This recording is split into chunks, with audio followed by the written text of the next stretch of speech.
안녕하세요 여러분. 오늘 하루도 평안하고 좋은 하루 보내셨죠? 오늘 주님이 우리에게 주신 말씀은 시편 23편 4절의 말씀 읽어드리겠습니다. 내가 사망의 음침한 골짜기로 다닐지라도 해를 두려워하지 않을 것은 주께서 나와 함께 하심이라. 주의 지팡이와 막대기가 나를 안위하시나이다. 아멘. 어느 날 그 세계적인 복음 전도자인 오스본 목사님이 이제 배를 타기 위해서 항구에서 이렇게 기다리고 계시는데요. 거기서 재미있는 광경을 이제 봅니다. 신기하게도 돼지떼가 줄줄이 줄을 맞춰서 그 몰입꾼을 따라가는 거예요. 돼지 몰입꾼을 따라가는 그 돼지떼를 보니까 이게 너무 이제 좀 보기 흔한 그런 광경이었던 거예요. 보통은 막 힘들게 이제 돼지를 모는 그 몰입꾼, 또 말 안 듣는 돼지떼, 이런 건 봤어도 이렇게 몰입꾼의 말을 잘 듣는 돼지떼들을 보고 이상하다, 이게 뭐지? 뭔가 비법이 있나? 막 이런 생각을 하면서 이제 거기서 기다리고 계시는데요. 몰입꾼을 고분고분 따라가는 돼지들이 간 곳은 어디냐면 도살장이에요. 큰 그 왜 쇠창살로 된 문으로 그 돼지들이요 순적히 다 몰려 가더라는 거예요. 너무 신기해서 이제 저 몰입꾼한테 이게 도대체 어떻게 된 건지 내가 물어봐야 되겠다 그래서 이제 거기서 기다리고, 몰입꾼이 이제 나오자 이 목사님이 이제 너무 신기해서 이제 물어보는 거예요. 근데 이 몰입꾼이 도대체 이거 어떻게 된 거냐 했더니 빙그레 웃으면서 몰입꾼이 하는 말은 간단합니다. 이 돼지들은요 콩을 좋아해요. 그래서 가면서 제가 콩을 이렇게 한 움큼씩 길바닥에다 이렇게 뿌리면 이 돼지떼들은 나를 따라오는 것이 아니라 그 떨어진 콩을 주워 먹으려고 그걸 따라온다는 거죠. 정신없이 콩을 주워 먹으면 자기가 지금 죽을 곳 도살장으로 가는지도 모르고 어디로 가는지도 모른 채 그냥 그 콩을 주워 먹으며 결국 그 큰 쇠창살로 된 도살장으로 들어간다고 합니다. 저는 오늘 그 돼지떼의 몰입꾼과 돼지떼의 그 얘기를 보면서 시편 23편 여러분 너무 잘 아시는 내용이죠. 이 중에서도 특히 4절의 말씀이 생각났는데요. 이제 23편은 이제 목자에 대한 이야기죠. 목자는요 항상 가지고 다니는 게 두 개가 있다고 합니다. 그게 뭐냐면 오늘 4절에 나와 있는 지팡이와 막대기인데요. 지팡이는 이제 여러분 잘 아시는 우리 창세기 이제 앞에 모세오경에 나와 있는 모세를 연상하면 되겠습니다. 모세가 호렙산에서 이제 하나님의 부르심에 따라서 이제 애굽을 떠날 때 모세의 손에 오직 있는 건 하나밖에 없었죠. 지팡이밖에 없었습니다. 이 지팡이로 이제 양을 치는데 사용하고, 이 지팡이로 하나로 40년간 이스라엘 이제 그 민족 백성들을 인도했죠, 모세가. 근데 이 지팡이, 제가 이제 이 잠자기 전 하루 묵상 여러분 이제 처음 이거 제 음성이 나오기 전에 제가 그림 하나 이렇게 보여드리잖아요. 제목하고 이렇게 그림 보여드리잖아요. 거기서 이제 보여드리는 것처럼 지팡이가 위쪽 끝이요 양의 그 뿔처럼 이렇게 구부러져 있습니다. 왜 그러냐면 보통은 양들이 이제 순종을 잘 하는데 가끔 그 양이요 목자를 따라가지 않고 다른 길로 이렇게 이탈하는 양이 있다고 합니다.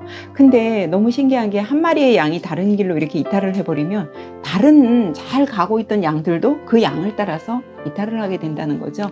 그럴 때 이 목자가 그 아까 지팡이에 이렇게 뿔같이 되어 있다 그랬잖아요. 지팡이에 이렇게 구부러져 있다 그랬잖아요. 그걸 이용해서 지팡이로 그 양의 뿔을 잡아당겨서 이제 바른 길로 이제 인도한다고 합니다. 그런데도 막 다른 데로 가려고 이제 하는 양이 있을 때 또 필요한 게 뭐냐면 아까 지팡이와 막대기라 그랬잖아요. 이번에는 막대기가 필요한 거예요. 왜 그러냐면 이쪽으로 다 오라고 했는데도 안 가고 다른 길로 이탈하면 그 자리에서 이 목자가 하는 일은 그 막대기로 그 양의 다리를 힘껏 내리친다고 합니다. 그러면 그 자리에서 그 양은 고꾸라지고 이제 이렇게 주저앉겠죠.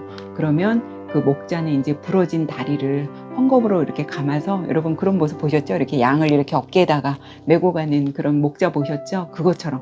그래서 부러진 다리를 헝겊으로 이렇게 감아서 어깨에다 메고서 이제 가는데요. 이 양이 다시 언제까지 그렇게 하냐면 다시 걸을 수 있을 때까지 그 목자는 그 양을 안고 계속해서 그렇게 다닌다고 합니다. 그러고 나면 그 다리를 이제 막대기로 다리를 이제 한번 이렇게 후려치잖아요. 그러고 나면 그 맞았던 양은요 다시는 다른 데로 가지 않는다고 합니다.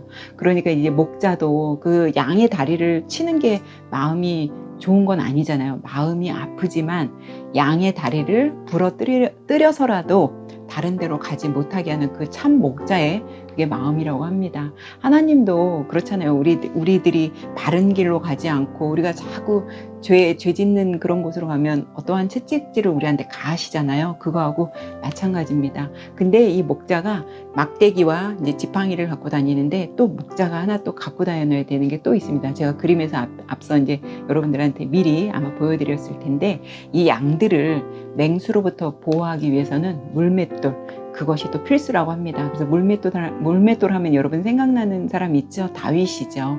다윗이 그 물맷돌을 가지고 골리앗을 한 방에 이렇게 딱 던져서 맞힐 수 있었던 건 다윗이 평소에 자기의 그 양을 지키기 위해서 물매 그 연습을 얼마나 했겠어요. 그렇기 때문에 이 다윗이 그걸 잘했던 건 그 평소에 양을 지키기 위해서 다윗의 쌓은 실력이라고도 우리가 볼 수 있습니다. 그래서 그래도 만약에 그 맹수들이 물매를 던졌는데도 달려오면 그때 또 사용하는 것이 막대기라고 합니다. 이 막대기는요, 나무 뿌리를 잘라 만들어서 이렇게 얽여서 만든 거기 때문에 굉장히 단단하고요. 이 막대기에는 그 쇠붙이가 붙어 있어서 이것에 한번 맞으면 누구도 어떤 맹수도 살아나기 힘들다고 합니다. 그래서 아까 그 돼지떼와 오늘 이 목자 얘기를 통해서 저는 여러분들에게 무엇을 얘기해드리고 싶으냐면요, 마귀는요 우리 앞에 항상 달콤한 어떤 그 죄와 욕망의 그 콩을 우리 앞에 흘려놓잖아요. 그 콩을 우리가 주워 먹으며 계속 따라가는 어떤 사람의, 만약에 그 마귀가 흘려놓은 콩을 우리가 그냥 좋아가지고 그 콩을 만약에 주워 먹고 따라간다면 그 종착지는 어디일까요? 결국 사망에, 아까 돼지떼들이 들어간 도살장이 될 것입니다. 목자가 만일 양이 어디로 가든 가든 말든 어디로 이탈해서 나가든 신경 쓰지 않는다면 그건 참 목자, 선한 목자가 아니겠죠. 주님은 우리에게 참 목자, 선한 목자로 오셨습니다. 그래서 우리는 주께로 향한 항상 귀도 항상 열어놓고 또 혼돈으로 가득 찬 이 세상에서 선과 악을, 또 의와 불의를, 또 참과 거짓을 우리가 분별할 줄 알아야 합니다. 참된 목자이신 우리 주님의 우리가 어떤 임재 속에서 날마다 우리가 깨어 찬송하고 기도하고 주님의 어떤 그 다스리심을 우리가 이렇게 선포하며 복된 삶을 살아가 보면 어떨까 싶어서 오늘 여러분과 함께 시편 23편 4절의 말씀, 막대기와 지팡이, 또 돼지떼와 몰입꾼의 이야기를 통해서 여러분들과 오늘 저녁 이렇게 나눠봅니다. 주무시기 전에 정말 참된 목자, 정말 참 목자이신, 선한 목자이신 우리 주님께 다시 한번 감사하고 참된 목자 우리 주님을 다시 한번 생각해보고 여러분 주무셨으면 좋겠습니다. 오늘 하루도 여러분 평안하고 좋은 밤 되세요. 우리는 내일 뵙겠습니다.